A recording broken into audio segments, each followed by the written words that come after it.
I invite you to relax in your seat.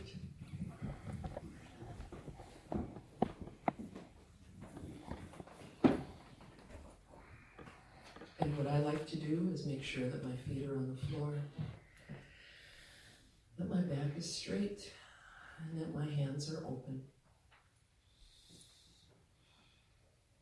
And having your eyes closed is helpful, if for no other reason than it helps eliminate any distractions. But being in this space together is going to start with you being comfortable in whatever way that appears to you. And now I invite you to bring your attention to your breath.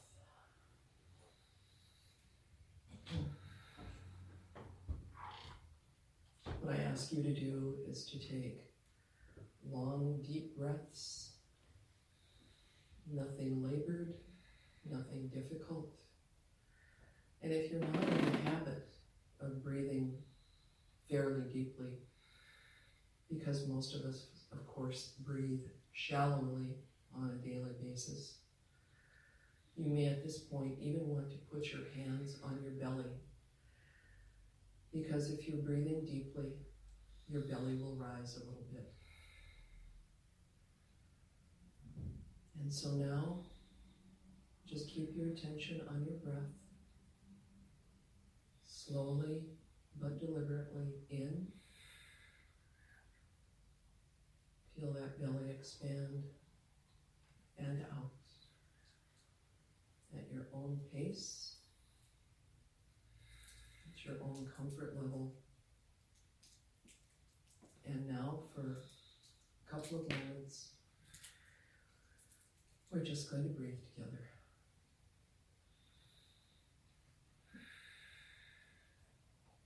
Just breathe.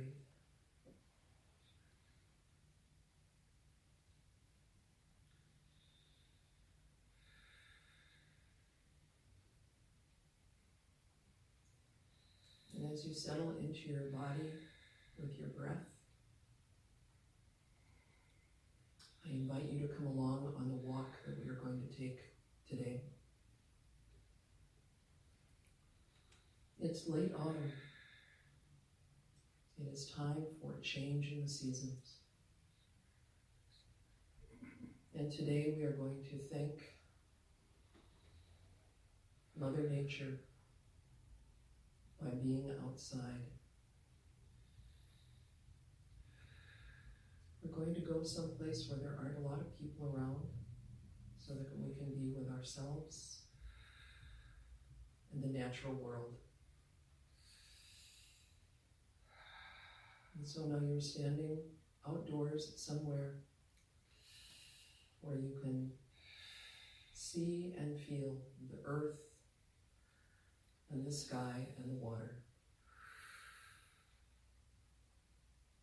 You hear the leaves skittering along as the wind moves them, but you also smell slightly that wonderful fall odor of the dying leaves.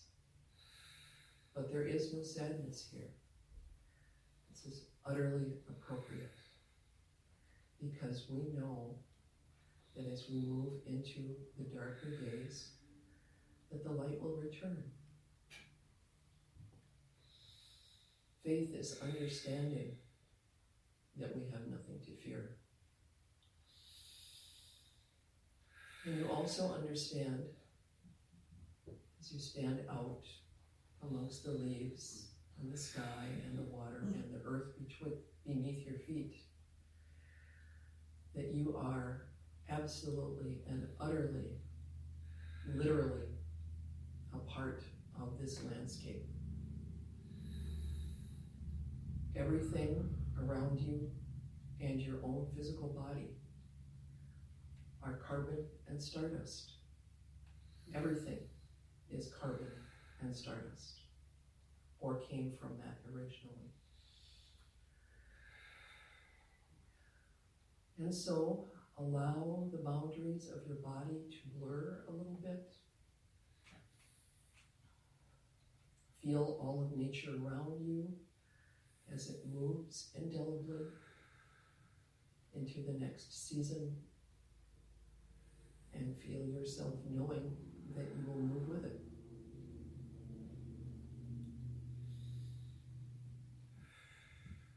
And now for a few minutes, be with nature, be with all that is on this planet and beyond, and just breathe.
And now as you begin to come back to this space and this time and this physical reality,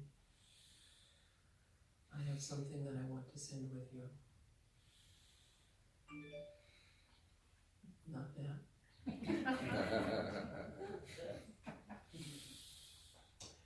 This is a paraphrase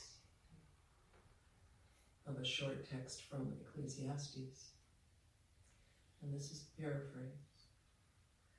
Two are greater than one. For if one should fall,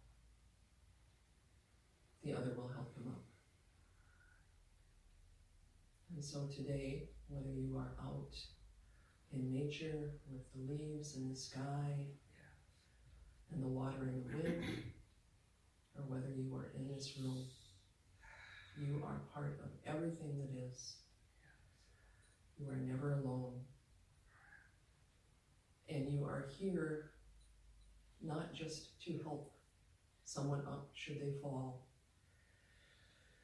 but to fall yourself so that someone else may experience the joy of being able to help you. And so it is. So it is. Amen. Amen. Thank you.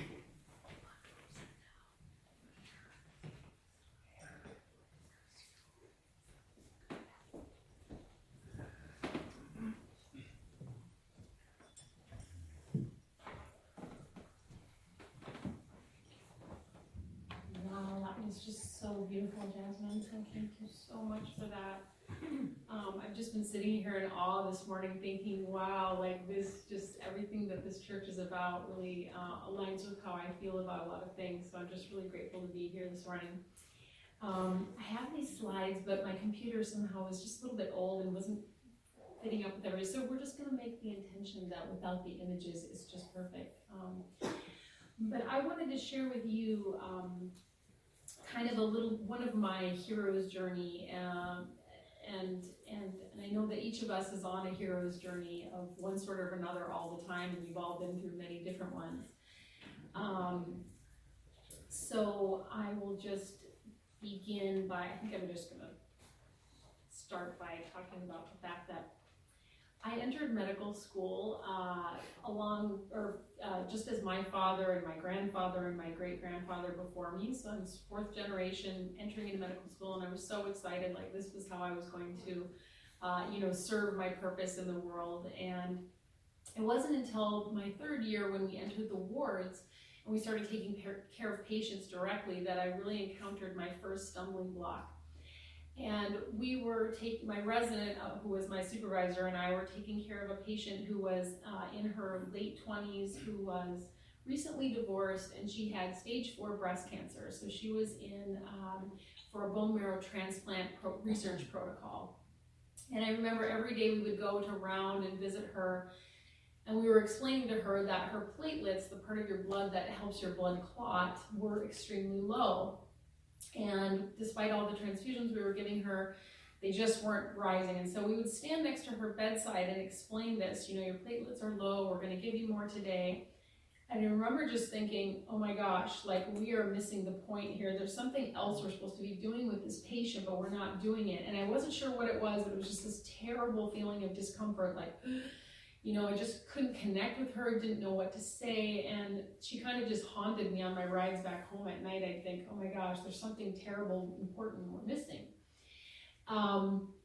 A few days later, my resident and I were running up the staircase to go to a new patient consult, and his pager went off, and it was, and actually my resident was Dean Fox. For any of you who know, he's a hospice care provider now in Duluth, wonderful physician at Essentia.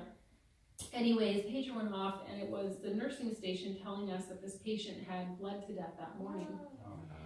And I remember we like stopped in the stairwell, and we actually sat down and we both cried and talked about the patient for a few minutes. And looking back, that was rather extraordinary, because in all the weeks that would follow, the months that would follow, on all the wards that I spent time on, like we never stopped for anything, to talk about anything, to cry about anything, you know, to feel anything. But I left that rotation feeling really baffled and confused, like, you know, how could I help somebody like that?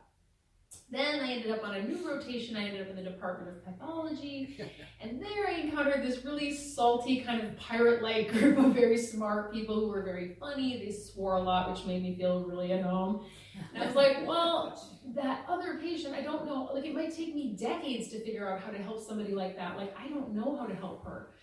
So I'm just going to choose pathology. And so that's what I ended up doing.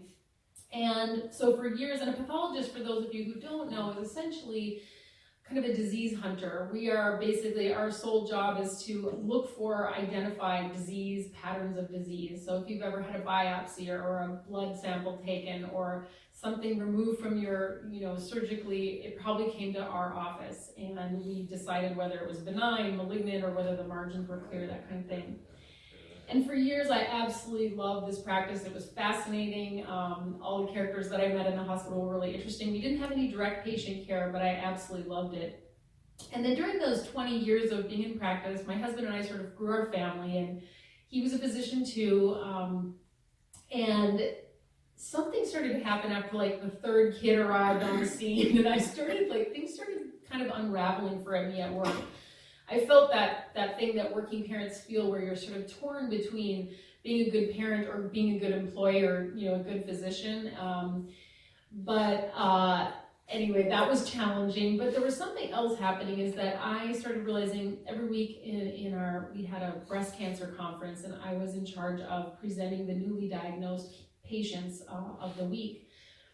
And I remember sitting in this conference, which was packed. It was always over lunch, and it was all the surgeons, oncologists, radiation oncologists, all the social workers, nurses, everybody who had something to do with this care of this patient was there. And we would be presenting all the tumor details and those kinds of things. And then every once in a while, like a hand would go up, and a nurse would say something like, you know, this patient, her husband is abusive, she has no transportation to get to chemotherapy, or, you know, something else that was really, really difficult in this person's life. And I would notice that sometimes it would seem, well, one time I remember a physician raised their hand and said, you know, this is really important information, but we just don't have time to cover this, because we have to get through these cases and we only have so much time, which totally made sense to me, of course. But at the same time, I was like, wow, for a moment I thought to myself, what if we had all these brilliant people in a room, but we had like backed this up like maybe 10 or 15 years beforehand, and we had helped solve the problems of the, you know, the pains in this person's life, you know, that have been going on. Like, could we have influenced their health somehow? And of course, you know, or could we have prevented disease possibly in these patients? And I knew that was like, well, part of me was like, well, that's crazy. You're never gonna be able to figure that out. So don't even think about that. But it really started to bother me. And so during this time, I started getting more and more disconnected with this job that I was meant to be doing, which was disease hunting. And I started getting much more fascinated about like what makes people well, like what creates health. And just feeling more and more disengaged with the actual work I was doing. And I realized that this could be dangerous because one of the jobs of a pathologist is to like sit and look at a slide that's got 100,000 cells on it and hunt for 3-4 clusters of atypical or malignant cells. You know, so I knew like I cannot afford to be, you know, this could be dangerous to be disengaged. So I did what all, you know, Norwegian Duluthians would do, and I hired a life coach. Of course, we all know that nobody would hire a life coach, at least not 10 years ago, anyway. But I did that, like under the cover of night. I did not even tell my husband I was doing this because I don't know what he would have thought of that. He probably would have been like, how much is that going to cost? Anyway, she was a marvelous person, and she sort of listened to me as I poured out my heart and soul to her, and then she said, you know, Sarah, I have an assignment for you. And I'm like, what's that? She's like, I want you to do more things that feel good, spend more time with people that feel good to you, and kind of minimize contact with people that don't feel good, minimize time spent in activities, you know, as best you can. And she's like, what do you think about that? And I'm like, okay. And I'm thinking, this is like the most contrarian advice. Like, how could this possibly be true? Like that you should try to like aim for more positive things and more, you know, positive interactions. It just didn't make a lot of sense because for years I had been doing all these things I didn't really want to be doing, all in the hopes that someday, you know, I would reach nirvana or, you know, the promised land. So anyway, I was like, she's like, well, can you think of anything you want to do that would feel good? And I was like, the only thing I could think of was, I was like, well, there is decoupage. And she was like, so what? How many of you have decoupaged ever in their life? Okay, there's a few of you out there. So I started to decoupage, just thinking, well, I'm desperate, like I'll try this. And the funny thing was, the only thing that I felt like decoupaging happened to be animals. The hymns were so perfect today, so that was wonderful. So the animals, it was like, first it was domesticated animals like cows and chickens and things like this. It was so much fun. It was just like, yes, you know. But then it started to be more wild animals like octopuses and giraffes and elephants and all these different, these great beings. And it was really a lot of fun, and I started feeling better. And she's like, well, what else would feel good? And I was like, well, let me think. I'm like, you know, everybody knows that having a gourmet kitchen really improves your life and can make you happier, right? So to the tune of some unbelievable amount of money, we remodeled our kitchen. And I have the beautiful pictures to show, you know, to prove it. But anyway, this kitchen was absolutely out of this world, like amazing. And the only problem was when I stood in that kitchen, I felt no more satisfied about the fact that I was at this job doing this thing. So it's sort of like the Buddha, you know, I went looking for a thing that was sort of barking up the wrong tree. So my husband and I had a sit down, and we decided what we would do is we would downsize, and that would give me some opportunity to take a sabbatical. And so we sold the house with the big fancy kitchen and all that stuff and kind of decamped to the edge of town where it happened that we were right near the woods. And so I started taking walks in the woods, and something happened to me there because I started feeling a lot better, like to a degree that actually when we were in this new neighborhood, I remember just like, I was almost like kind of in this ecstatic kind of like, I was like talking to the new neighbors. I was like, did you see how beautiful it is out here today? You know, and they were just like, yeah, it's really nice. Like you could tell they thought maybe that I was like one sandwich short of a picnic. Anyway, in time that summer when I finally eventually took a sabbatical, so I took 3 months off from work. And during the time, again, I was walking out in the woods and I stumbled into this ancient idea, the idea of animal totems, that, you know, the animals, the wild animals in particular that cross our paths may have messages for us or may even empower us or have good counsel for us. And I remember thinking, like, that is the craziest thing. I mean, how could that be true? Like, why haven't I heard of this before? Like, why? I don't get it. But anyway, so I began to explore this thinking, like, I've got nothing to lose. I mean, I could really use some good counsel at this point. So I just started paying attention to the beasts that were kind of crossing my path that kind of drew me in. And the first one that I encountered was a walrus. you might be thinking in Duluth, how did that happen? But I don't know, many of you may have been to Spirit Bay downtown where they have drums and things like that. Somehow I ended up in there, and on the wall there they have, and it's still there as far as I know, this giant taxidermied walrus head. And I remember just thinking, oh my gosh, like I was so drawn to it. It was so unusual, and anyway, I went to visit it, and I sort of stood beneath the walrus head thinking, okay, you can give me your message at any time, you know, I'm ready, hit me, because I could use some help. And there was, you know, it was kind of radio silence. And I went back to visit a few times, but I just really wasn't having any luck. So I started thinking, okay, how can I learn more about walruses and how they do their thing? So at this point in the presentation, there's a wonderful video of a walrus that's kind of like, you know, like laying on the beach, groaning and sort of moaning. Anyway, I watched these videos of walruses and I was like, okay, I'm observing the fact that walruses are extremely relaxed. You know, they're not trying to be something they're not. They are not like going, oh no, I shouldn't have had that glass of Chardonnay and said that thing to the neighbor. They're not like worried about, you know, are the clams gonna run out? Oh my gosh, you know, they're just surrendered and being walruses. And then the second thing I learned about them is that they are apex predators, meaning they have very little competition in the natural world. So maybe a polar bear will occasionally tangle with them, but nobody really wants that to happen because it usually doesn't end well. So I kind of put those things together and I thought, well, maybe what the walrus is trying to tell me is that if I could just manage to relax and be Sarah, be myself, and not fight too much, that I too would have no competition should I choose to become a life coach, an author, a healer, some new kind of, you know, evolution of myself. And that really encouraged me. So I was like, well, I don't know, that feels pretty good, that idea. So I kept going. And then the next thing I learned about this is that about this sort of these old shamanic concepts that are, you know, present in indigenous societies all over the globe, that most cultures believe that, you know, each individual has at least one, if not more, spirit animal that is their primary spirit animal or totem. And I was like, wow. And the more I read about that, like they empower you, they protect you, they guide you. I was like, I need that badly, you know. So eventually I endeavored to go on a shamanic journey. Yeah. And I think you guys do some of that work here, so many of you are probably familiar with this. And I encountered, despite my doubtfulness and my not being sure about any of this, that day I encountered this mother bear, and she sat me down in her kind of little cave conference room, and she rubbed my back, and she was like, you know, Sarah, it's, you know, where you're going, it's not that far. You know, she kind of pointed to this place that was like actually downhill. So I was like, well, it's not like I have to climb a snowy mountain peak or something like that. And I experienced this love and compassion that was just beyond anything I had ever experienced. And I thought to myself, well, I don't know if this is real or if I made this up, but all I know is it feels so good that I'm going to keep going back and visiting her. And so I continued to do that. And shortly thereafter, my phone rang, and it was my friend saying, hey, I'm going to South Africa, and I'm going to go negotiate a bride price for my cousin. Would you like to join me? And I was like, yes, I would. And, you know, these are kind of some of the strange things that will happen to you if you say yes to a particular hero's journey.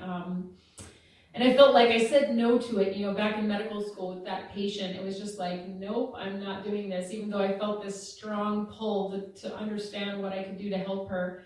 But finally, in turning away from traditional medicine and taking the sabbatical was kind of my way of saying yes to my hero's journey. So we went to South Africa. We got to sit with a Sangoma, which I just want to I'm just going to move my slides here a little bit ahead.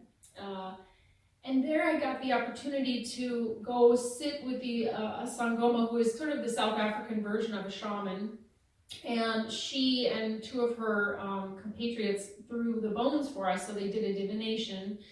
And then after that happened, they exited. We were all sitting in this little hut, and we left, and there was this huge crowd gathered out in this like compound out it was kind of in a small village. And they began drumming, and the shamanesses, they began to like dance their spirits, and drumming and you know, shouting messages that were coming from the ancestors. And it was so moving, like tears were just streaming down my face, and I had no idea, I really didn't understand or comprehend what was happening, but I'm like, whatever is happening here is like really important, and I want to understand more about this. And so I continued to sort of explore, or I knew I wanted to learn more. And right before I left South Africa, one night I went to sleep and asked for the spirits to give me a dream of an animal that could help me. Yeah. And that night I had a nightmare, and this black mamba, which is a very poisonous type of viper, came into my dream. And I was like, wow, in the morning, I'm like, I am not interested in any messages from an animal like that. No, thank you. But months later, I realized it was time for me to go back to work or continue my sabbatical indefinitely, which was what I was really wanting to do. And I realized I better go back and visit that black mamba. And so I went with my mother bear on this journey. And she had some tough love medicine for me, which was like, if you want to find a new vocation, nobody's going to be handing it to you on a silver platter, sweetie. She didn't say it like that exactly, but she said, it's time for you to get up and dance, and you need to be vulnerable. You need to put yourself out there. You need to go find teachers. You need to start taking some action, which was not the most pleasant message, because I would have preferred to sit over in Lakeside waiting for somebody, for the phone to ring, for somebody to tell me what to do. So I began to seek teachers. And as I did that, the months went by, the years went by, and I extended my sabbatical. I did call the guys at the office, and I was like, hey, I'm getting messages from animals, do you mind if I keep staying out here and doing that? They're like, it's fine, we're good with that. So my daughter one day, when I'd been doing all this training, she was about 7 at the time, she just said, Mom, I've got a tummy ache. And I was like, if you'd like, I've been learning some healing techniques, and I just, if you want, we could do some healing with that. And she was like, okay. So we went into this room, and I had her make a little collage of what her stomach ache felt like with some of these natural materials I had. And then I called my loving and compassionate spirits that now I'd grown to. There was Black Mamba, and there was Mother Bear, and there was a few more that had been coming. And when the healing was completed, I just said, sweetie, it's done now, but if you want, you can change your collage if your stomach feels any different, and you can leave it if it doesn't. And she said, oh, my stomach ache is gone. I was like, oh. And she rearranged the collage for a while, and I could tell it was becoming less tangled and more symmetric, and I was like, oh, and she, pushed it towards me, and I looked at it, and I was like, oh, it looks different. And she's like, don't you see it, Mom? And I was like, what is it? And she's like, it's an angel. Oh, wow. And she had created this beautiful skirt with berries and these wings of feathered grasses. And I remember just that night thinking, I don't care if I ever really figure out what any of this means or what I'm supposed to do with it, but the fact that this old kind of medicine has helped me to help my daughter feel better, relieve her suffering, and it was just very profound. So I decided to continue on, and I began to learn more about shamanism, that most shamans believe that most of the illness that's caused in this world right now is from soul loss. All the traumas, the things that have happened to us, we've buried parts of ourselves, we've given it away, we've had it taken from us, all these various ways we lose part of our soul. And yes, and I know I'm probably getting close to time, so I'm going to wrap this up more quickly. So I eventually committed my life to this work, and shortly after doing that, in a kind of ceremonial fashion, the phone rang, and somebody in Duluth called, and he was asking me to come up to the hospice house to see his wife. And I went up there the next morning, and I introduced myself to his wife, Molly, and I said hello and explained what we were going to do and how the ceremony would work. And then I went out to the nurses' station and said to them, we need some privacy. And then her husband Cleo came up to me and he said, oh my gosh. And I was like, what is it? Because he seemed kind of alarmed. And he's like, well, she's been out of it, completely obtunded for 2 weeks. We haven't been able to talk to her. And then you come in here and she's just talking to you like nothing's going on. She was completely awake and alert. And I was like, I don't know what's going on. But so we went back into the room, and we did, I called all my loving and compassionate spirits. We lit a candle, and the room was very dark. And I started to hear Cleo and his daughter, sobbing and crying. There was just a lot of emotion in the room. And the spirits told me that Molly needed to have some soul parts returned to her so that she could make this journey that she needed to make now. And as I went and searched for the soul parts, I remember just thinking to me, this is what I was meant to be doing. This is the work that I longed to understand, 20 years ago, 30 years ago. And it was such a privilege to do that. And so Molly died 2 weeks later, very peacefully, and it felt like working with her was, an initiation into the work that I do now, which is with both living and people who are dying. And, of course, we're all dying, which I loved your beautiful, your meditation was so perfect for what we're talking about. So just wanted to share that, we're all on a hero's journey, and that, when we say yes to it, the most profound and beautiful things can happen, and we can end up doing the things that we're meant to be doing. So thank you so much for being such a beautiful audience.